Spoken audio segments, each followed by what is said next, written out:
राम कथा, जय श्री राम कथा, जय श्री राम कथा, जय श्री राम कथा। चल प्रणाम तुझे कुशलाही, चल प्रणाम तुझे कुशलाही, चित्र कहो कथा सुनाई, चित्र कहो कथा सुनाई। जी तुम हरिता संग्राम कोई, जी तुम हरिता हनुमान जी का मिलना वाली कथा चल रही है।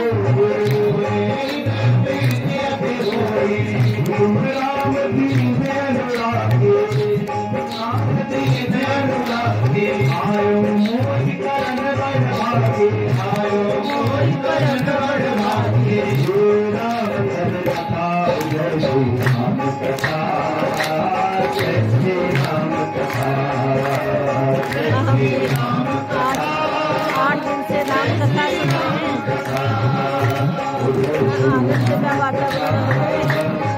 श्री राम कथा, श्री राम कथा, जय श्री राम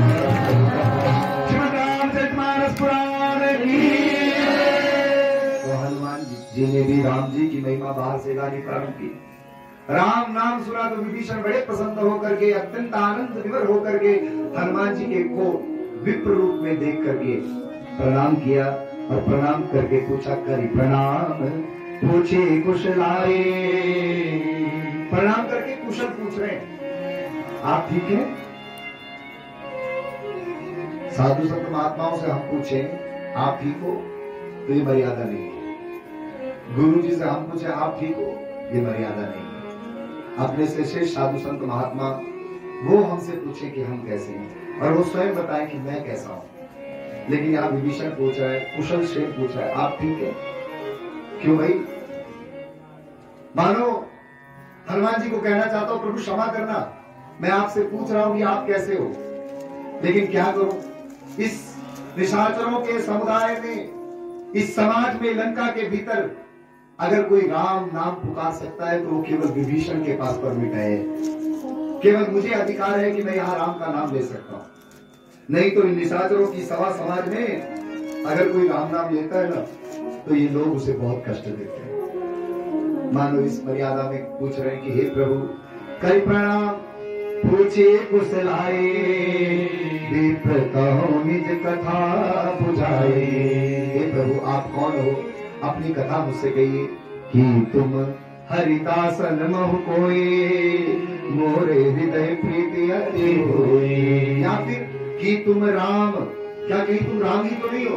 दीन अनुरागी आयो मोहि करण बड़ भागी। कहीं राम जी ही तो अपने दास पर अनुग्रह करते हुए दास को दर्शन देने के लिए नहीं आए? मैं आपको नहीं पहचान पा रहा हूँ, हे प्रभु आप कौन है? तब हनुमंत कही सब राम कथा निज नाम। हनुमान जी महाराज ने फिर पूरी राम कथा कही, मैं राम जी का दूत हूँ, ये सारी बात बताई। तो तुरंत विभीषण ने कहा, सुनो पवन सुत रहनी हमारे, जिन दस नौ महु जीव बिचारी। हे हनुमान जी महाराज मेरी तरफ जरा देखो, मेरी दशा बिल्कुल ऐसी है जैसे 32 दांतों के बीच में एक बिचारी जीव होती है। सुन रहे हो? असंख्य इन दैत्य राक्षसों के बीच में मैं अकेला पड़ा हूं। हनुमान जी को मुस्कुराई रहे होंगे, हनुमान जी को कह रहे होंगे कि तुमने बसी तपसन पर प्रीति शब्द कहने लगे, मेरे घर रहता है, मेरे साथ रहता है, मेरी नगरी में रहता है और उन तपस्वियों से प्रेम करता है। तुरंत लात का प्रहार किया और कहा, सर सुनी मिलो जाए तीनों कहा नीति, जाओ और उन वनवासियों को जाकर के नीति को। लात का प्रहार हुआ, लेकिन भगवान शिव कह रहे, उमा संत की यही बढ़ाई, मंद करत जो करई भलाई। संत की तो यही बढ़ाई है कि कोई कष्ट भी दे तो भी उसका भला चाहता है। रावण के चरणों को पकड़ करके कहा, तुम मेरे लिए पिता समान हो, भले तुम मुझे मारते हो मेरे बड़े भाई, लेकिन तुम्हारा हित मैं कह चुका हूँ, अब तुम मुझे छोड़ते हो तो मैं जा रहा हूँ राम की शरण। विभीषण राम जी की शरण गए, मन में यह कामना थी क्या मुझे राम स्वीकार करेंगे। विभीषण को राम जी ने स्वीकार किया।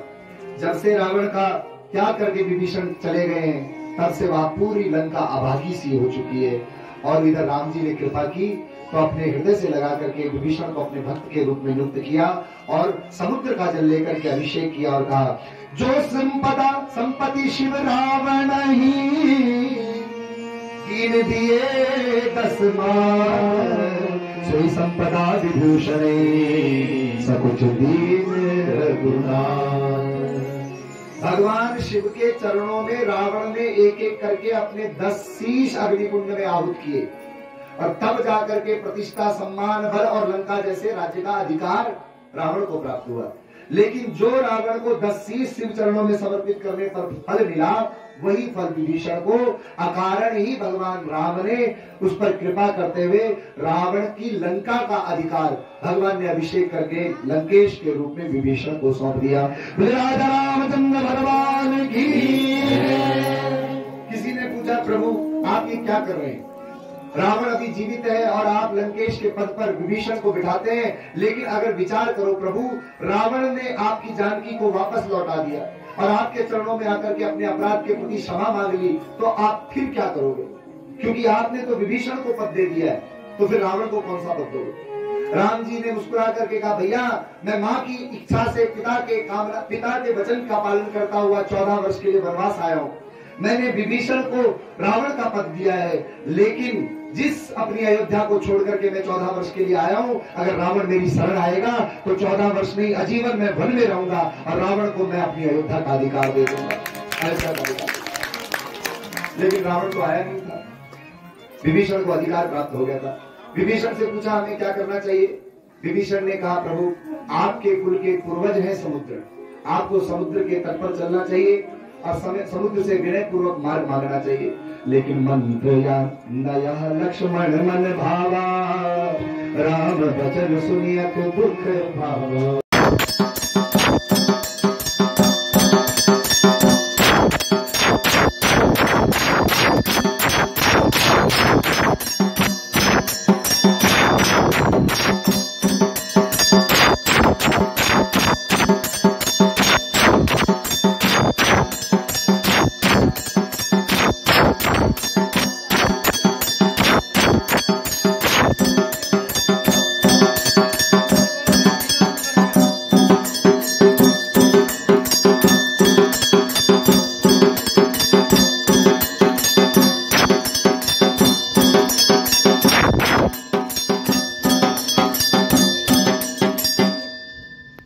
अच्छा, पलक लगा रखा होगा आपने वहाँ से।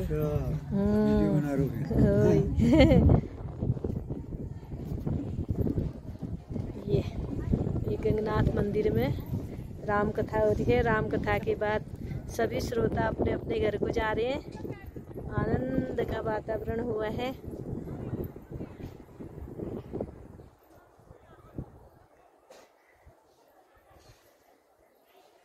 श्री राम गंगनाथ बाबा बैठे हैं।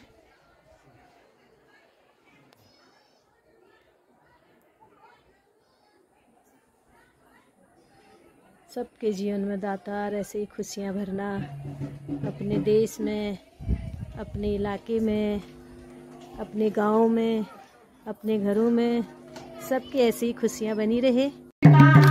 श्री राम बन बन भटक रहे, सिया गई तो गई कहाँ, धरती अंबर तुम्हीं बता दो, धरती अंबर तुम्हीं बता दो, क्या धरती में वो समा गई, क्या धरती में वो समा गई। श्री राम बन बन भटक रहे, मेरी सिया गई तो गई कहाँ। वन भी दिखा देते हैं, वन बन भटक, वन भी है हमारे सुंदर गाजीपुर घूमने जा रहे। भगवान की जय। ऐसे वन में भटक नहीं रहे, मिल रहे, वन भी दिखाने जरूरी है ना। हरि का जप ले बंदे, अंत समय आएगा। ऐसे वन में इतना आनंदमय वातावरण हुआ है ना, ये चारों तरफ चीड़ का जंगल है।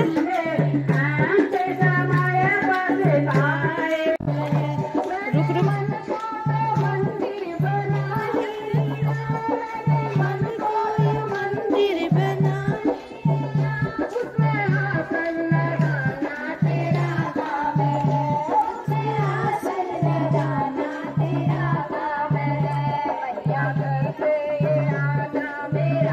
आज की कथा का समापन के बाद अब घर को जा रहे हैं, फिर कल आएंगे हम राम कथा में, भंडारे में।